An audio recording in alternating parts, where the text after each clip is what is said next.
Washington announces the presidential election results, and Donald Trump returns to the White House as President of America. The result shocks the world, watching cautiously, especially the Middle East. He is the American president known for his strictest policies against Iran, which in his previous term reached a complete break. He is also the president most inclined to win the favor of traditional allies in Israel and the Gulf countries. Today, Trump has returned to lead the scene once again, but in circumstances more complex than before, which represent an opportunity for Trump to show Iran the true extent of his enmity and the magnitude of the discipline. That it must endure until it retreats to a shell Trump cannot bear to see it emerge from. So where will matters lead, and what is the fate of the Russia-Ukraine war, and what will Trump do, and what preparations will he face after years of absence from leading the scene? Here is the expected picture in this visual according to several analysts. Trump is considered Israel's strongest ally and Iran's fiercest adversary, as he is the one who recognized Jerusalem as the capital of Israel, and he recognized Israeli sovereignty over the Golan Heights, and he was behind the maximum pressure policy on Iran, which led to the United States withdrawal from the Iranian nuclear agreement between Iran and the Six Nations. This made Iran's nuclear program even more ambiguous and secretive. And now, after 6 years, Iran is hinting at changing its nuclear doctrine, while U.S. reports indicate that Iran could possess a nuclear bomb within a week if it desired. This highly sensitive situation is closely linked to the Iranian-Israeli enmity, which has escalated to the point where Iran dared to carry out 2 strikes on Israel this year, and the ball is now in Iran's court after an Israeli attack reportedly damaged several Iranian defense systems, according to Israel.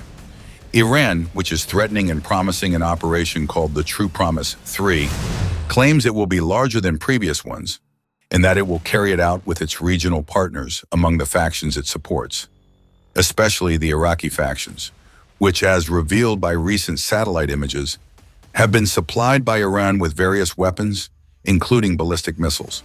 Israel is also threatening both Iran and Baghdad if attacks from their territories do not cease. Trump has returned to the White House with this scene before him, an unprecedented Iranian defiance and an existential threat to his beloved Israel. The situation seems very enticing, fueling his desire to realize his dreams of containing Iran.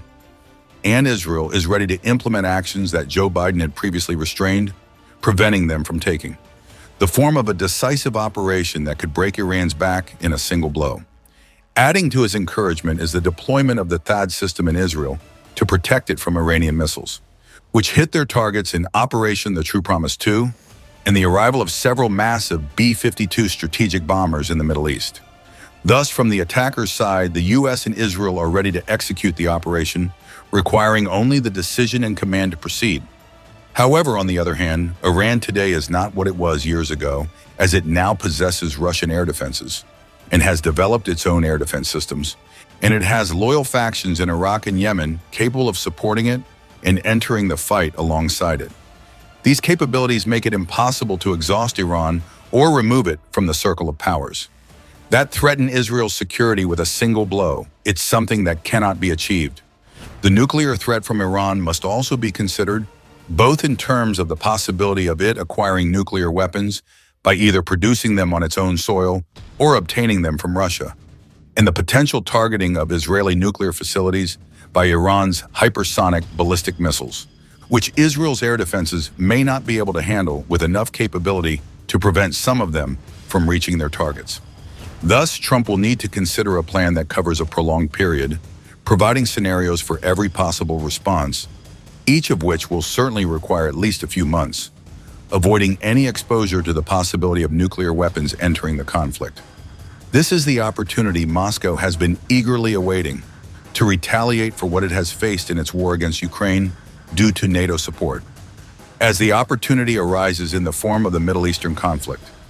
Moscow can prolong the duration of this war by offering support to its ally Iran, which had previously provided it with drones and short-range ballistic missiles used against the Ukrainians. Moscow is keen on this first as a gesture of reciprocity and, more importantly, to engage the United States in a prolonged war, from which it cannot escape without making significant concessions. Moscow may propose that Washington abandon Ukraine in exchange for halting Russian military support to Iran, a proposal that Trump, who has often stated his willingness to sit with Putin and negotiate on the Ukraine war, may find appealing. This possibility is real and feasible given the losses Russia is incurring in the Ukraine war. To the point of requesting aid from North Korea in the form of weapons and soldiers, it will be the most tempting choice for Moscow, though it will certainly mean a great deal for Iran. If Putin secures victory in his war in Ukraine in exchange for abandoning Iran, it would cause Tehran to lose not just a single leverage point, but an entire strategic file, leaving a gap it has no means to fill.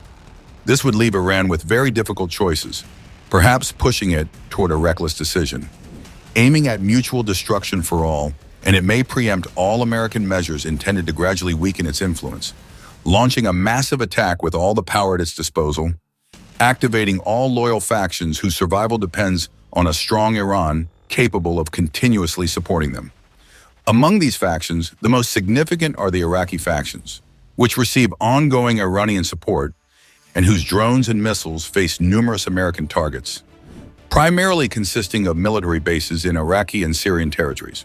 These bases have previously sustained several painful strikes, as the Iraqi strikes have hit an al-Assad base multiple times, and the Al-Tanf base was attacked by drones, only noticed after they exploded within it.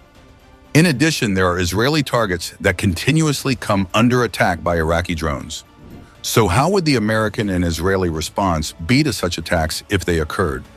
Would they be able to contain the situation without causing a catastrophe that devastates the Middle East, which has been simmering for over a year, and what will be the position within the United States, which waits in anticipation for the fulfillment of numerous promises that observers believe, if unfulfilled, could mean this presidential election could be the last the United States conducts in the traditional manner practiced for so long.